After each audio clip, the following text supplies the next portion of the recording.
Hi everyone, welcome to week 5. And this week we are still talking about constitutional foundings as well as the legitimacy of public administration. And you can see that I have that term, the legitimacy of public administration, bold-faced and italicized. That's for a reason. Because what we're talking about is not the legitimacy of governments overall. We're talking about the legitimacy of a branch of government that is not really mentioned in the Constitution, and that is administration. And so the question comes up, is public administration legitimate? I'm going to leave that question right there, and by the time we get to the end of these slides, I think you'll understand what we're talking about. I just want to, excuse me, comment right here at this point on the scholarly book review proposals coming up due in this week. Um, right now, really, I'm interested. You can see what the assignment says. I'm really interested in the book you intend to use, the book you've selected. I have had a few email questions from students, and I greatly appreciate that. And I will gladly entertain more of those. This proposal right here at this juncture, though, is designed for you to tell me what the book is, and so that I have really some assurance that you're looking at it. It is actually acceptable for you to use other literature than that contained at the end of the syllabus. However, before you do that, I'd like you to make sure that it's acceptable literature. So that means you have to get approval from me if the book is not on that book list at the end of the syllabus. So please go back and look at the full requirements for this project in total, and then use that really to base your selection, your book selection, on those requirements. Let me know if that's not clear, and I will gladly get back with you on that. Thanks. I I wanted to uh, throw in a couple of slides here about the research process, and that's because this 80/50 course is, of course, one of the intro classes. And if you're in the MBA program or one of the other master's programs or the certificate program, you're going to be writing papers for every single class or doing projects. I would be surprised if there's a class you have that you don't write a paper. Most of them are research based. Um, it might be practical research, which is great, but they're still research based. So when you're in the research process, what are some things you should keep in mind? And I just wanted to put this slide in here to help you really overall. So the first thing about researching is you need to understand your audience and what your purpose is. So really, when you write anything, your audience is yourself. I mean, you are writing for yourself anytime you write something. What is it you want to know? You are writing for a professor, right? There's a paper requirement in every class, and so that professor has a purpose in mind, and you need to make sure you understand that purpose. And if you don't, you need to ask. And you're writing for your peers. Lots of times you'll be asked to present your findings, present your research. In this particular class, I have a different way of presenting that. It's not a PowerPoint presentation, though I typically will do that. So why do you do that? You do that really to help in the education process of your peers. Um, so papers are the culmination of an effort. They're not the beginning of them, right? Um, yeah, the classic kind of high school or undergraduate research paper writing technique is the paper's due on Friday, and on Thursday night you go to the library and you start researching. I mean, that's not what a research paper is. A research paper really is the culmination of you doing a lot of research. The paper is not necessarily the the most important thing, although that's what you're graded on. The research is. So beyond the requirement for this particular report, when you read this book, here's some other purposes that I would suggest that are going to come to you as you read the book. Um, so an author might present a theory. Do you want to understand that theory more deeply?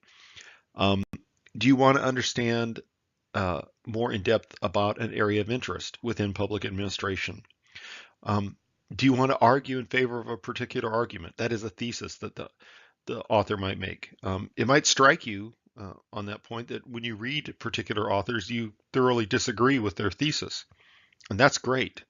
Um, this isn't a project in affirmation. If you thoroughly disagree with their thesis, my thought is that there are a lot of scholars who might feel the same. Or do you want to provide an analysis?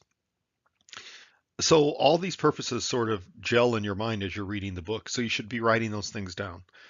And the last point I want to make is the literature is your friend. It's really not just a requirement of this project or any other project. Um, I ask you to look at scholarly sources that talk to the particular book that you're reviewing and the arguments that the author is making, um, simply because you need to understand how that literature fits in with the broader scope of the literature. It's a real um, it's a real thing that people do. They look at literature that reinforces their point of view, and you really shouldn't do that. You need to look at the the broader literature, because what happens is a literature review leads to more literature. And I've mentioned this before, I think, in lectures. But when you read an article, one of the things you should do in an article or a book is look at the list of references that that author is using. That that list of references leads you to more thoughts about what is being said. So literature leads to literature. And then the literature always helps you refine your approach. And this is in general when you're writing a research paper. I mean, when you're writing a paper, are you advocating something? Are you testing a theory? Are you doing a historical analysis or some other kind of analytical approach? So research is a process. So if research is a process, what are some writing practices, I should have said, that help the process? This is writing practices really. One is you should outline. And there's different ways of outlining. The Purdue OWL, for example, has a few examples of how to do an outline. Um, I outline in a more loose way. I just get out a piece of yellow paper and I start writing down a list of ideas and questions. And that helps me decide which direction my paper is going. And so that means really that an outline is very much a living document. When you outline and then you commit some of that to paper, your draft itself becomes a living document. So one of the ways, it's a little more mechanical, but it does help that you could outline this particular project, is that you could use the main headings that I have assigned in the syllabus. So there's 5 main headings, right? The introduction to the topic, the major themes or theses of the book, the connection of this book to the themes we've studied in class, the strengths and weaknesses, and the implications and influence on the study of public administration. So you could actually use this outline to help you fill in your thinking as you're reading, and then fill in the gaps as you're writing. So think about outlining this way as well. But remember that you know the research comes really before the writing. But as you're outlining, this will definitely help you put structure into what you're writing. So typically what I do in class is I require the students to make a PowerPoint presentation. Even online classes, I ask you to do a presentation with narration attached, about 12 to 15 minutes long. I'm not doing that for this particular project. I'm asking you to write what I call an extended abstract, and you're going to post that on the discussion board during the last few weeks of the class. Um, that is going to serve the process of educating your peers. So that's also a way of outlining an abstract at the end of what you've written. Writing an abstract helps you understand what you've done, and the fact that you can actually boil it down to about 2 or 3 pages.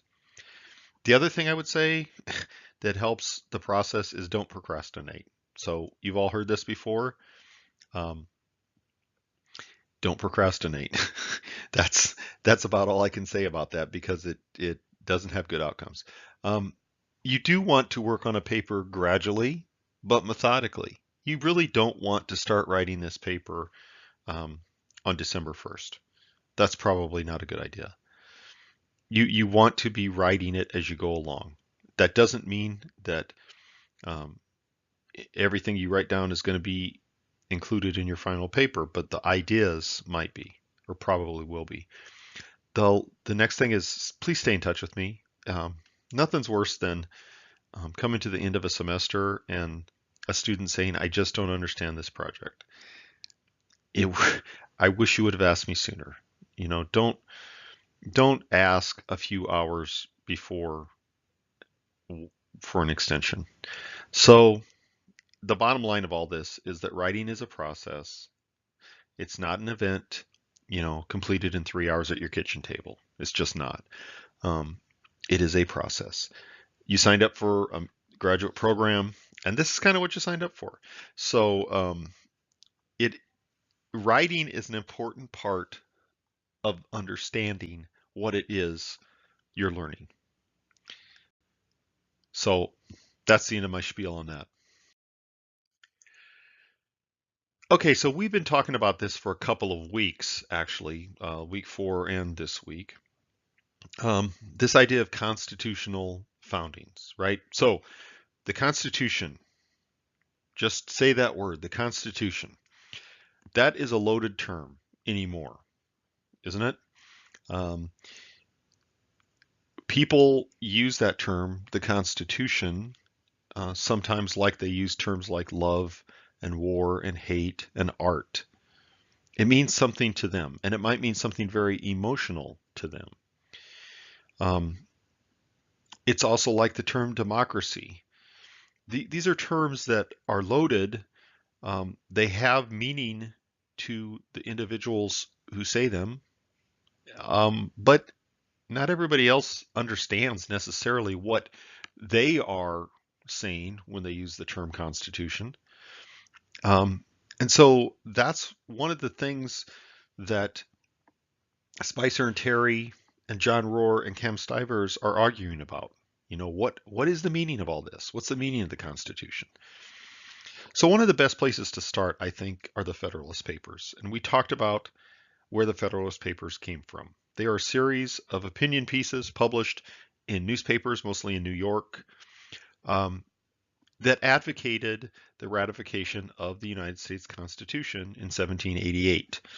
They were directed particularly at the people who would be going to the Constitutional Convention in New York State and also in Virginia, who were going to vote on ratifying the Constitution. And so they're opinion pieces, but they're also explanatory pieces.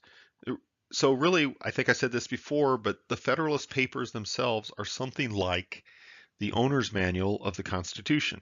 You buy your car, your brand new car, you hop in, you turn it on, all these indicator lights come on. They're all symbols. You don't know what they mean. You have to get in the owner's manual and see, okay, this is what the little light bulb means. This is what the squiggly line means. This is what all these indicators in a car mean, right? Something's wrong or something's right with the engine or some electrical system or something else. Well, the Federalist Papers themselves actually endeavored to explain what the people who gathered in 1787 in Philadelphia that summer meant to say. The papers themselves are considerably longer than the Constitution itself. So there's a lot of explanation. And it's of note that many Supreme Court and other court decisions quote and rely on the Federalist Papers. So they're of importance.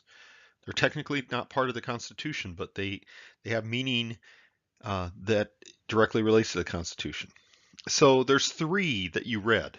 Federalist number 10, 17, and 51. These are really important ones, but they're all important. And you should maybe buy the book. You can get the book for less than $10 on Amazon. Um, So Federalist number 10, what is it that Madison meant by faction? Right? He says, by a faction, I understand a number of citizens, whether amounting to a majority or a minority of the whole, who are united and actuated by some common impulse of passion or of interest, adverse to the rights of other citizens or to the permanent and aggregate interests of the community. So this is really interesting. Um, did Madison think factions were political parties? Perhaps, perhaps, but maybe not. Maybe he thought factions were actually something dangerous. Um, and so there's always this question what he meant by faction. What are, you know, uh, in his writing, what are the permanent and aggregate interests of the community? What did he mean by that? The permanent and aggregate interests of the community. Is he talking about what we would call um, public value? Is he um, is he talking about the the majority rules? What's he talking about? Um, and then are factions temporary phenomena or are they permanent, like political parties? Um, so let's remember that in Madison's time, um, there were the beginnings actually of political parties. There were disagreements initially about the Constitution. There were the Federalists. Madison was a Federalist, so called because he wanted the federal Constitution ratified. There were anti-Federalists. They were not anti-American, they were anti-Federalists. In fact, after the Constitution was ratified, the people who were opposed to ratification, the so-called anti-Federalists, many of them still served in Congress. They were part of the revolutionary generation. They were patriots, but they were anti-Federalists. Was he talking about regional differences?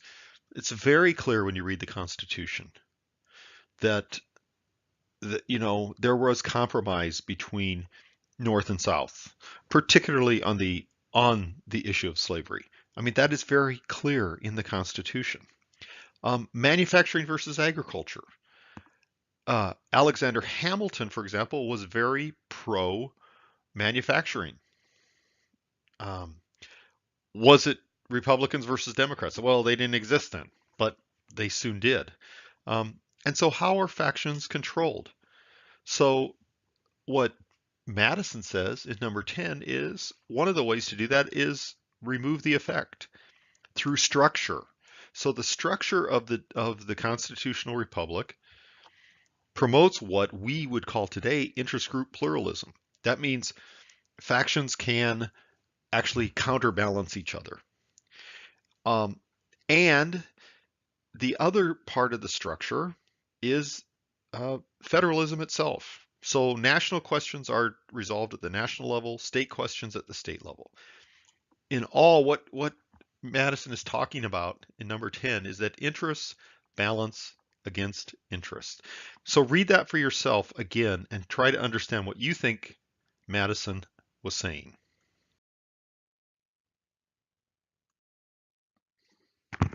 Okay, and then there's Federalist 17. Um, this is written by Hamilton, we think. And so what Hamilton was interested in the roles of the national government, what we call the federal government, versus state governments. Um, so here's a really important point to recognize about the Federalist Papers.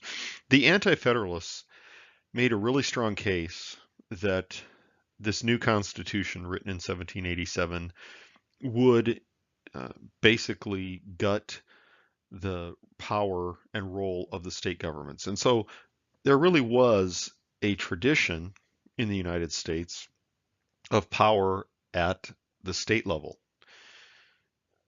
because each state, recall, was a colony. Um, each of those colonies had a specific and direct relationship with the crown and with parliament. And so each of those states and the people who were the elites in those states, they were people who thought of themselves uh, as leaders of perhaps a semi-sovereign entity. The Anti-Federalists really wanted to retain the power of the states. Hamilton, on the other hand, was interested more in central power for very specific reasons, but he had to spend some time convincing the Anti-Federalists that, hey, really, this Constitution is not going to gut state power. So he said, really, that the Constitution would prevent that. Um, what he talks about is that in 17 is that national government only had power in certain areas for administration: commerce, finance, negotiation, and war. These were very important to Hamilton. And if you read some of the other Federalist Papers that Hamilton authored, he goes into a great amount of detail actually about the role of the Navy, for example, which was to protect American commerce.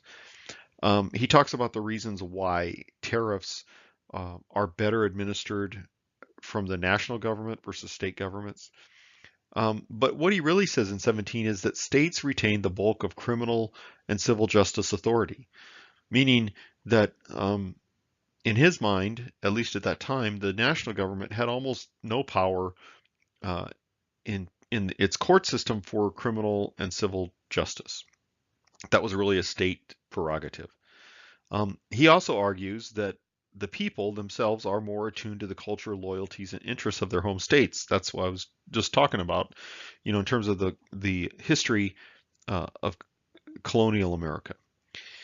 And so Hamilton said that power ultimately is diffuse. It is not concentrated. And he saw that as a good thing. So what he's arguing in 17 is that because power is diffuse, that means that no one entity holds too much power, and that prevents tyranny. So the question is, was Hamilton correct? And is he correct today in 2017? And if he's not, then what happened? That's a rhetorical question, but it's a good one to think about.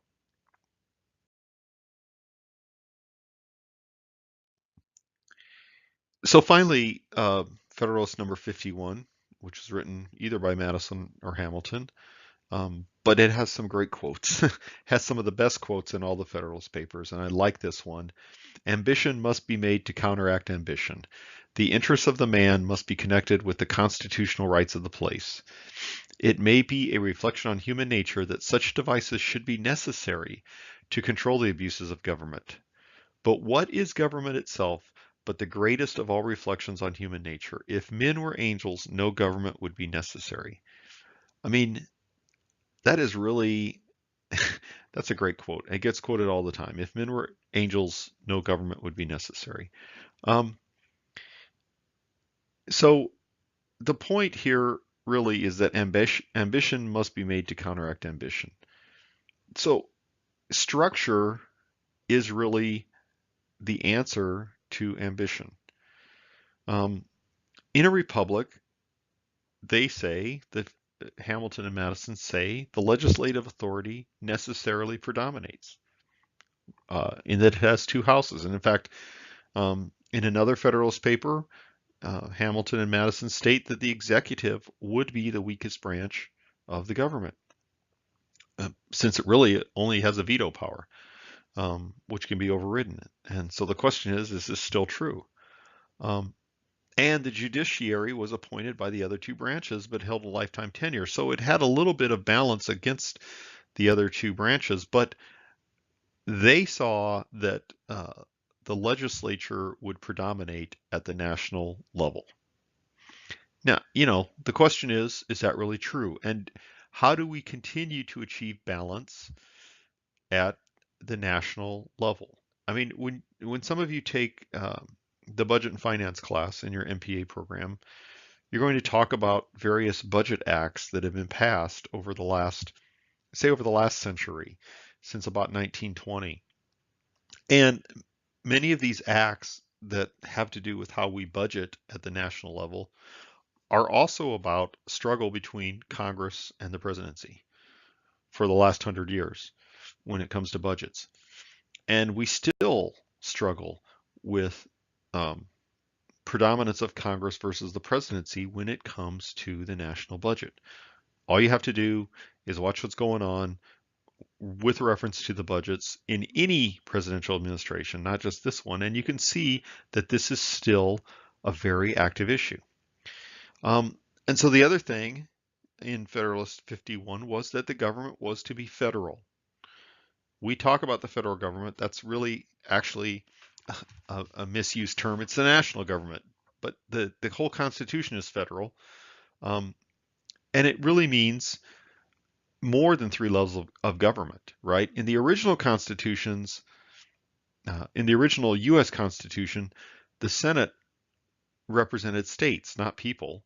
So think about that for a second. The House represented the people, or at least the people that could vote, which certainly wasn't all the people. But the House represented the people. The Senate represented the states. That is the interest of that corporate political entity called the state. Those, the interests of the people and the interests of the state might be two different things. So think about that structure for a second. In the original Constitution, the president was elected in effect by state legislatures. The president was elected indirectly. That's what the Electoral College was about. The electors were generally appointed by people who had been elected to serve in state legislatures. So think about the indirectness of that. We argue about the Electoral College, and we say it's some kind of antiquated relic of the Constitution. And I think there's, people make a good argument that that's the case, um, because in fact, the president, as designed, was not uh, an office elected by all of the people. So it's really interesting how all that fits in with Federalist 51 and the idea that ambition is made to counteract ambition. So the point, if you've been following along up to now, is things have changed, right? Government's gotten a lot bigger since way back then. So here's a slide that you saw before, and I only put it in really for one reason. I think it would be surprising to Hamilton and Madison to know that today there are around 89,000 units, 89,000 entities in the fourth line, way over to the right under 2012 of that table there. 89,000 units that can legitimately call themselves governments of some kind, meaning that they have some jurisdiction, some authority, and generally have some taxing power over some defined tax base. I don't think Hamilton and Madison envisioned this. So that's interesting. That's one thing that's changed. Here's another slide that I've shown you before, but I actually modified it a little bit. I drew some lines through things and I highlighted some other things. So I showed you this slide before to talk about where the concentration of government spending is, today. But look at the areas that I drew lines through, meaning, and I forgot to explain this, but we do things today that we didn't used to do, right? Like we used to do, we never did space travel, right? They weren't envisioning NASA. But there were things that were done at the federal, state, and local levels. So at the federal level, yes, Hamilton, in fact, argued that national defense is a national government responsibility. He argued against the idea that each of the states should decide defense policy on behalf of the rest of the country, even de facto. So, he didn't want New York getting into a war that Virginia wasn't involved in, right? But interestingly, the idea of defense in 1788 was different than our idea of defense today. We have a Department of Homeland Security and a Department of Defense. In 1788, they were really the same thing. Homeland Security meant securing the borders and having a navy to protect American shipping.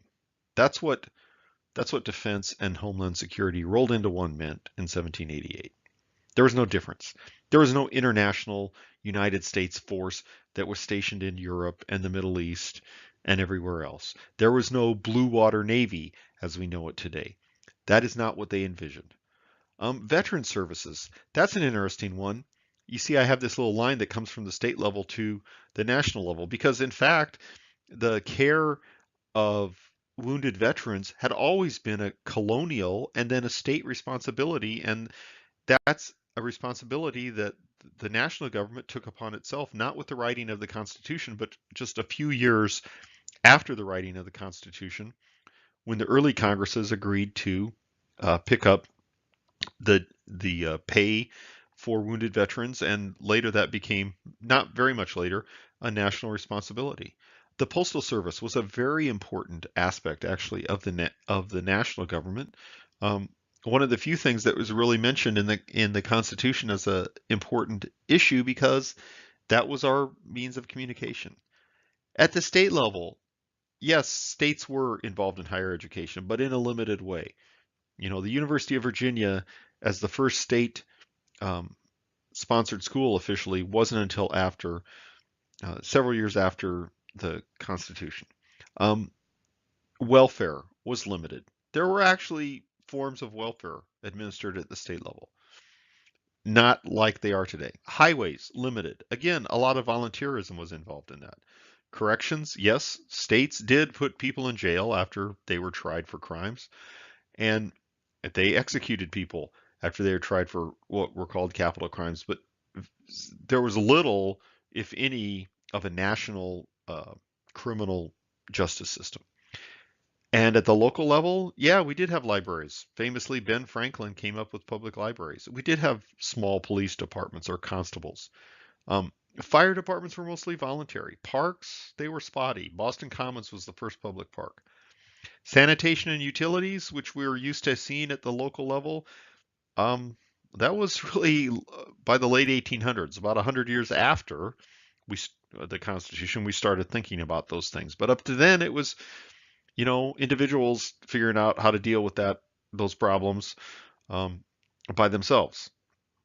So the point is that government spending, as it existed, um, was limited. Um, yeah, a lot of the same responsibilities uh, were at these levels, but the spending itself was more limited, and people who thought about what governments should do didn't even consider a lot of the things today that we consider vital, like Social Security. Social Security gets argued about. I doubt personally that it's ever going to be done away with. It's seen as a national government responsibility.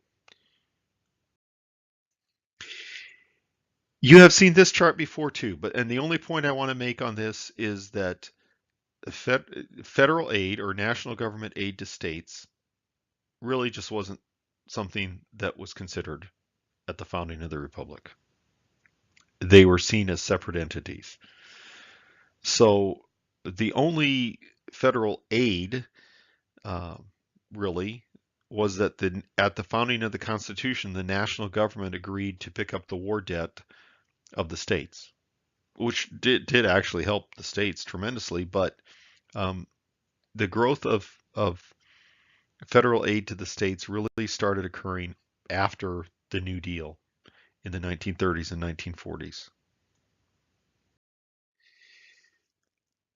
So given this, okay, so given that the circumstances of our society have changed tremendously since 1787, the question is, the overriding question for the readings that I assigned you this week, these three readings, how do Rohr, Spicer and Terry, and Stivers, how do these works illuminate our current understanding of the Constitution and the Federalist Papers and the founding era of the United States within the construct of public administration? So the next three slides, I just have some questions I want you to consider. I'm not really going to give you answers. I'm not going to tell you what I think the answers are. Um, thinking about Rohr and Stivers and Spicer and Terry, this is going to come up again in a later journal. For now, really, I just want this to be a thought piece. So what is legitimacy versus legality in the Rohr piece? Where does sovereignty reside? Is the legislature supreme in the U.S. Republic? Um, what is Rohr talking about when he's discussing officers and representatives? Here's a really important question when you're reading Rohr. Are elections the only way of conferring legitimacy? Um, a great one is why is Rohr critical of Wilson and how does he interpret good now? Because you just spent some time doing that yourself. Um, and how is public administration an invention of the Constitution and thus legitimized by the Constitution? So when you read Spicer and Terry, here's some other things to think about.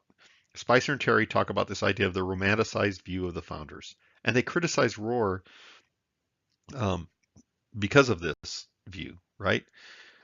And they replace it with something they call the logic of a constitution or logic of constitutions. So what do they mean by that? Um, what criticisms do they level against the founders? And so how do they end up ultimately defining a constitution? And then in their writing, how is public administration legitimized? So finally, Stivers, what does she say about the blind spots of the founders? Um, what does she say when she's talking about instrumentalism in the Constitution? That's a really important question in her work. Um, what does she say about the various compromises that the founders made in order to actually pass the Constitution? Um, and what is it she says about the Constitution as principle and not necessarily a blueprint? That's actually just really important in this work, this idea of Constitution as principle. And so then, in her view, how is public administration legitimized? So the point is, all three of these works legitimize or suggest, I guess, that public administration is legitimized in slightly different ways. And so this is what I want you to think about. So here's a thought piece for you. This actually might come up again, but this is one you should think about because we hear about this all the time, right? We hear talk often by people running for office and by people elected to office. We hear talk of unelected judges, who make decisions affecting average citizens at all levels of government, right? We hear about things like, these are examples, Common Core learning criteria for K-12 education. And people say this is flawed because the standards are dreamed up by what they call unaccountable bureaucrats in Washington who really know nothing about public schools at the local level. And if you actually pick up a newspaper and read letters to the editor at a local source, you'll see complaints of things like lazy road workers not fixing potholes. I just saw 10 city workers fixing one pothole and 9 of them were standing leaning on their shovels. Okay. We know today in the United States that various police departments have come under sharp criticism for using unnecessary force, including lethal force, particularly against minority citizens. And so police departments are seen in the eyes of a lot of people as being illegitimate.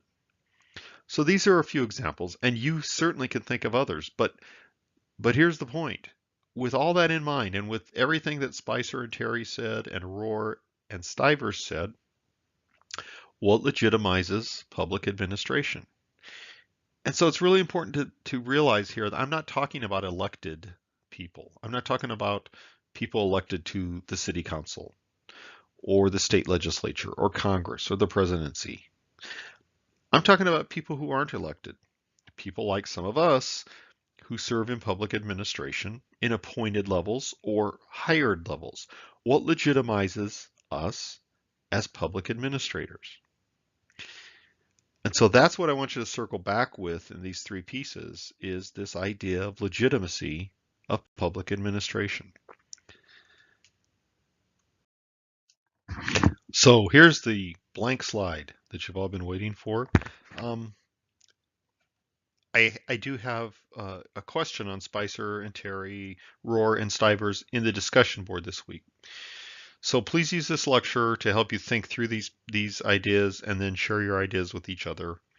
I'm looking forward to seeing what you have in mind. Also, of course, looking forward to your scholarly book review proposals. Please do contact me, as always, with any questions. Thanks.